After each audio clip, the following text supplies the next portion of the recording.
कुमार विश्वास भारत के विख्यात कवियों में से एक इन दिनों बहुत ज्यादा कुख्यात होने की कोशिश में लगे हुए हैं। ऐसा लगता है कि उन्होंने इन दिनों कुछ सस्ता सा नशा फूंक लिया है, तभी तो एक के बाद एक बेतुके बयानबाजी से नहीं चूक रहे हैं। हालांकि कुमार विश्वास का फालतू और वाहियात बातें करने और उन्हें जोर जोर से बोलने का ये कोई नया मामला नहीं है, बल्कि वो इस मामले में काफी तजुर्बाकार है। लेकिन इन दिनों वो कुछ ज्यादा ही स्पीड से चौका छक्का लगाने में लगे हुए हैं। अभी इन्होंने तैमूर के बारे में कह दिया, इससे पहले सोनाक्षी सिन्हा के बारे में बोल दिया। सानिया मिर्जा का तो उनका फेवरेट का टॉपिक रहा है, उस पर तो कहना ही क्या। तो चलिए कुमार विश्वास, या आप चाहें तो कुमार अविश्वास कह सकते हैं, क्योंकि उनकी हरकतें ही कुछ ऐसी हैं कि उन पर विश्वास खत्म होता जा रहा है। तो बहरहाल कुमार विश्वास की कुछ विवादित बातें हम आपको बताते हैं, जिससे आप समझ पाएंगे कि कुमार विश्वास ने समाज में कितना गंदगी फैलाया है। पहले कुछ पुरानी हरकतें देख लेते हैं, फिर ताजा हरकतों को रिकॉर्ड में करते हैं। तो कुमार विश्वास ने साल 2012 में एक प्रोग्राम में डॉक्टर मनमोहन सिंह के मर जाने की इच्छा जताई थी। हाँ, बिल्कुल आप सही सुन रहे हैं। उन्होंने कहा था कि अभी हाल ही में जसपाल भट्टी, जो कि एक दुर्घटना में दिवंगत हो गए, तो उस पर कुमार विश्वास ने कहा कि मुझे भगवान पर गुस्सा आ गया, जब उन्हें उठाना ही था तो हंसाने वाले सरदार जी को क्यों उठा लिया। दरअसल कुमार विश्वास इशारों इशारों में कम बोलने वाले या चुप रहने वाले सरदार जी डॉक्टर मनमोहन सिंह को उठाए जाने की कामना कर रहे थे। ये उस समय की बात है जब वो अन्ना आंदोलन का हिस्सा थे और समाज को नई दिशा देने की कोशिश में लगे हुए थे, और किसी की मौत की वो तमन्ना कर रहे थे। और इसके अलावा उसी प्रोग्राम में कुमार विश्वास ने सानिया मिर्जा को लेकर कहा था कि पिछले दिनों एक टेनिस खिलाड़ी ने शादी कर ली, वो किसी भी पिच पर ढंग से नहीं खेल पा रही थी, तो एक पिच और ट्राई कर ली। मुझे उनकी शादी से दिक्कत नहीं है, मुझे उस बात से दिक्कत है कि उन्होंने शोहरत हिंदुस्तान से ली और शौहर पाकिस्तान से ले ली। वो आगे कहते हैं कि इस पर मैंने उन्हें मैसेज भी किया था कि दीदी अगर हिटर ही चाहिए था तो हमारे यहाँ भी यूसुफ पठान है, काहे इतना लंबा जा रही हो, ये छक्का मारता है और वो तो है ही। तो दरअसल आपको बता दें कि साल 2010 में सानिया मिर्जा ने पाकिस्तानी क्रिकेटर शोएब मलिक से शादी कर ली थी, जिसके बाद भारत में नफरती चिंटुओं को बड़ी चुभन हुई थी।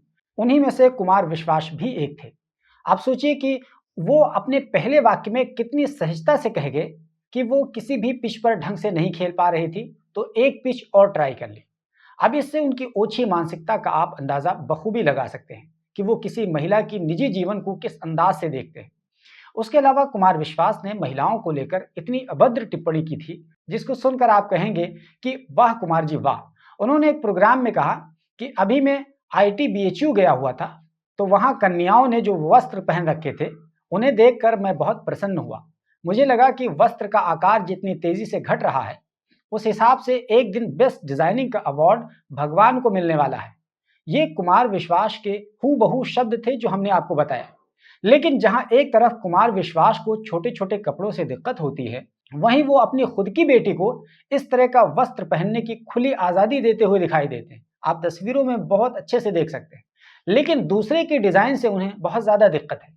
वो ये भी कहते हैं कि पश्चिमी सभ्यता से अपने परिवार को बचाओ, लेकिन खुद के परिवार को पश्चिमी सभ्यता से कोई दिक्कत नहीं है। ये तो दोगलापन नहीं तो और क्या है, आप तस्वीरों में साफ साफ देख सकते हैं।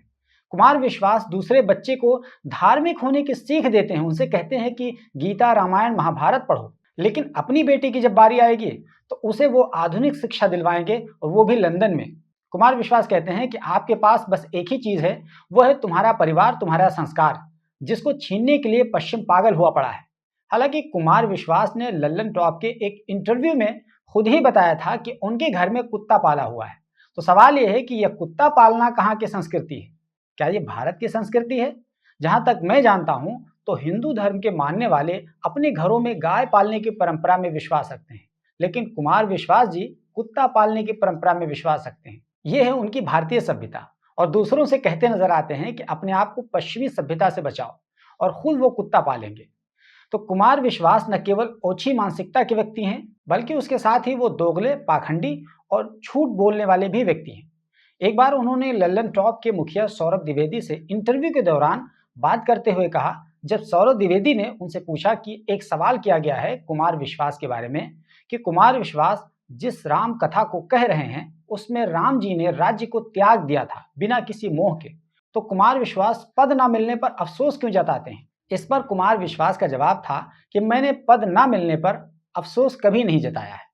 जबकि आपको याद होगा कि आज से 7 साल पहले जब कुमार विश्वास को राज्यसभा नहीं भेजा गया था आम आदमी पार्टी की तरफ से, तो उस वक्त कुमार विश्वास का दर्द और अफसोस देखते हुए बनता था। मुस्कुरा मुस्कुरा करके अपनी बातें जरूर कहते थे, लेकिन उनके मन की जो कुंठा थी वो साफ साफ उनके चेहरे से पढ़ी जा सकती थी। उन्होंने मीडिया चैनलों के सामने कहा था कि मैं पिछले 40 सालों से मनीष सिसोदिया के साथ काम कर रहा था, 12 साल से अरविंद केजरीवाल के साथ काम कर रहा था, 7 साल से कार्यकर्ताओं के लिए हम काम कर रहे हैं और 5 साल से लगातार आम आदमी पार्टी के हर विधायक के लिए रैलियां कर करके, ट्वीट कर करके, मीडिया में बहस कर करके जिन्होंने पार्टी को आज खड़ा किया है, ऐसी महान क्रांतिकारी श्री सुशील गुप्ता जी को आंदोलनकारियों की आवाज राज्यसभा में भेजने के लिए अरविंद जी ने चुना है। इसके लिए मैं अरविंद जी को बधाई देता हूं कि उन्होंने क्या शानदार चयन किया है। दरअसल आपको याद होगा कि वहां पर कुमार विश्वास और बात चल रही थी आशुतोष की, जो कि पत्रकार थे। उन दोनों के राज्यसभा भेजे जाने की बात चल रही थी संजय सिंह के अलावा, लेकिन संजय सिंह को तो एक तरफ भेज दिया गया, लेकिन इन दोनों का नाम कट गया और इसकी जगह पर 2 गुप्ता आ गए थे, एक सुशील गुप्ता और एक कोई दूसरे गुप्ता थे। तो बहरहाल कुमार विश्वास ने इसमें न केवल अपना दर्द और अफसोस का इजहार किया था, बल्कि उसके बाद से उन्होंने आम आदमी पार्टी से पूरी तरह से, वो एक तरीके से निष्क्रिय हो गए थे और पार्टी को लगभग छोड़ दिया और अपने काम में लग गए, यानी अपने कविता वाले काम में लग गए। और साथ ही उन्होंने साफ तौर से एक जगह ये भी कह दिया था कि मैं राज्यसभा जाना चाहता था।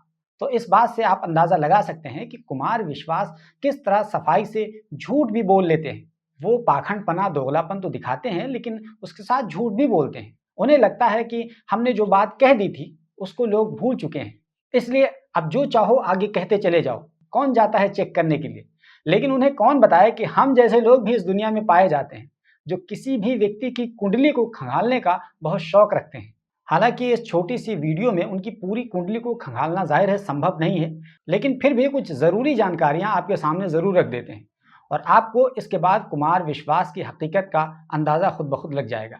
यही कुमार विश्वास थे जिन्होंने न केवल महिलाओं के चरित्र और उनके निजी जीवन में झांकने की कोशिश की है, बल्कि इन्होंने रंग भेद को खूब बढ़ावा दिया है। एक बार इन्होंने केरला की नर्सों को काली पीली कहकर विवाद खड़ा कर दिया था।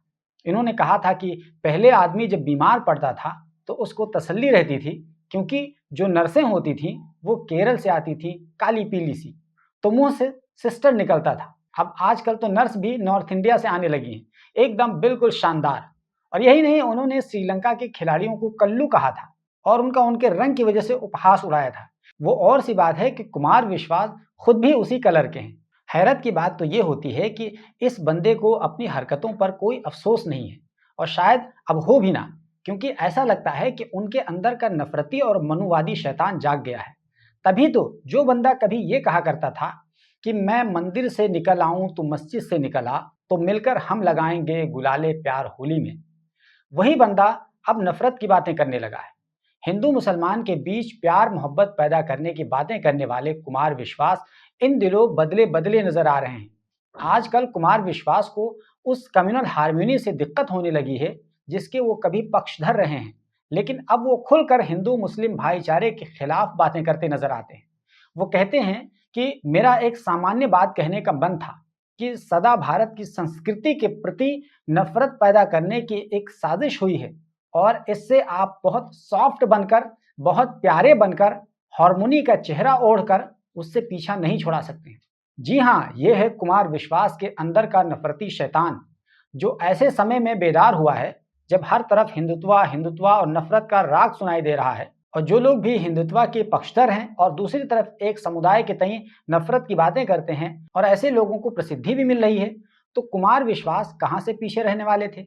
उन्होंने भी एक चालाक मार्केटिंग करने वाले की तरह इसको भुना लिया और खुद को उसी नफरत की राह पर इन्होंने डाल दी और उनकी हाल ही में बैक टू बैक कही गई बातें उसकी एक कड़ी के तौर पर देखी जा सकती हैं।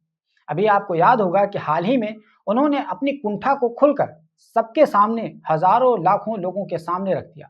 उन्होंने करीना कपूर और सैफ अली खान के छोटे बेटे तैमूर के बारे में कहा कि मैं फिर कह दूं कि माया नगरी में बैठने वाले लोगों को यह समझना पड़ेगा कि देश क्या चाहता है। अब ये चलेगा नहीं कि लोकप्रियता हमसे लोगे, पैसा हम देंगे, टिकट हम खरीदेंगे, हीरोइन हम बनाएंगे, हीरो हम बनाएंगे और तुम्हारी तीसरी शादी से जो औलाद पैदा होगी वो उसका नाम तुम बाहर से आने वाले किसी आक्रमणकारी के नाम पर रखोगे। तो ये नहीं चलेगा। इस पर लोग झूम उठते हैं, क्या बात है, आहा मजा ही आ गया। मानो कुमार विश्वास ने उनके मुंह की बात छीन ली। दरअसल तैमूर एक मंगोल शासक था जिसने भारत पर शासन किया था। बस इसी बात की तरफ कुमार विश्वास ने इशारा किया था। दरअसल बीते 30 दिसंबर सन 2024 को यूपी के मुरादाबाद में एक यूनिवर्सिटी के दीक्षांत समारोह में कवि सम्मेलन का भी प्रोग्राम रखा गया था, जिसमें कुमार विश्वास ने करीना और सैफ के छोटे बेटे तैमूर पर अपनी भड़ास निकाली थी और यहां तक कह दिया था कि हम उसको हीरो तो दूर की बात, उसको विलन तक नहीं बनने देंगे। और इससे पहले अभी हाल ही में आपको याद होगा कि उन्होंने मेरठ में कहा था कि अपने बच्चों को रामायण सुनवाइए, गीता पढ़वाइए, वरना कहीं ऐसा ना हो कि घर का नाम रामायण हो और आपके घर की श्री लक्ष्मी को कोई और उठा कर ले जाए, तब पढ़ना। दरअसल मेरठ के एक कवि सम्मेलन में कुमार विश्वास ने इनडायरेक्ट वे में सोनाक्षी सिन्हा और जहीर इकबाल को टारगेट करते हुए वो ये बातें कह रहे थे, क्योंकि शत्रुघ्न सिन्हा के घर का नाम रामायण है और उनकी बेटी सोनाक्षी सिन्हा ने अपने मुस्लिम दोस्त जहीर इकबाल से शादी कर ली थी। बस इसी वजह से कुमार विश्वास बहुत ज्यादा कुंठित महसूस कर रहे थे और उन्होंने इसके बहाने अपने मन की भड़ास निकाल दी। और आप अंदाजा लगा सकते हैं कि वो किस तरीके से एक महिला के लिए कह रहे हैं कि तुम्हारे घर की श्री लक्ष्मी को कोई दूसरा उठा कर ले जाएगा, मानो वो एक किसी भी महिला को एक वस्तु समझ रहे हों, कोई महिला को ऐसे उठा कर लेकर चला जाएगा। यानी उनके नजदीक महिलाएं बुद्धिहीन होती हैं और आसानी के साथ उन्हें कोई उठा कर ले जा सकता है। दोस्तों, ऐसा लगता है कि कुमार विश्वास बीजेपी की तरफ इस वक्त शिफ्ट होने की राह तैयार कर रहे हैं। यही वजह है कि वो सांप्रदायिक बातें करने लगे हैं और सांप्रदायिक बातें करना ही बीजेपी के लिए किसी के द्वार को खोलता है। तभी तो वो खिलाड़ी की शादी पर बोलते हैं, बॉलीवुड के लोगों की शादी पर, उनके बच्चे पर बोलते हैं, लेकिन उनके अंदर इतनी हिम्मत नहीं है कि वो बीजेपी के ऐसे नेताओं पर बोल दें जिन्होंने अंतरधार्मिक विवाह किया है। और ऐसे बीजेपी के कई सारे मुस्लिम नेता हैं जिन्होंने दूसरे धर्म की यानी हिंदू धर्म की महिलाओं से शादी की है। जाहिर है कि अगर वो इस पर बोलेंगे तो एक तो ये है कि उनके बीजेपी में जाने के लिए रास्ता मुश्किल हो जाएगा और दूसरा इसलिए भी कि आमतौर पर बदले हुए कुमार विश्वास को ऐसे लोग पसंद करने लगे हैं जो नफरत से भरे हुए होते हैं। तो ऐसा करने से वो लोग नाराज हो जाएंगे। तो कुमार विश्वास इतने तो चालाक हैं ही कि उन्हें क्या करना है और कब कौन सी बात बोलनी है वो ये भली भांति जानते हैं, क्योंकि उन्हें वसीम बरेलवी का वो शेर याद है कि कौन सी बात कहाँ कैसे कही जाती है, ये सलीका हो तो हर बात सुनी जाती है।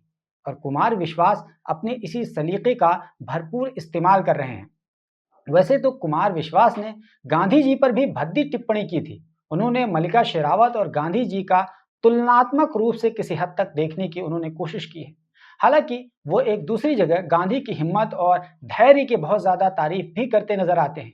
लेकिन ये अब बदले हुए कुमार विश्वास की कहानी है, उनका रूप है। लेकिन इतने बदले बदले आखिर वो क्यों नजर आ रहे हैं, इस पर लोग कहने लगे हैं कि अब वो बीजेपी की तरफ से राज्यसभा पहुंचना चाहते हैं। वैसे अंत में दोस्तों हम आपसे जानना चाहते हैं, आपको क्या लगता है कुमार विश्वास के इस बदलाव का क्या कारण हो सकता है? जो भी आप सोचते हो आप अपनी राय ज़रूर लिखिए और अगर आप हमारे यूट्यूब चैनल पर पहली बार आए हैं तो हमारे इस चैनल को सब्सक्राइब कर लीजिए। ये वीडियो अगर आप फेसबुक पर देख रहे हैं तो प्लीज़ हमारे पेज को फॉलो कर लीजिए ताकि आप तक दूसरी वीडियोज़ हमारी समय पर पहुँचती रहें।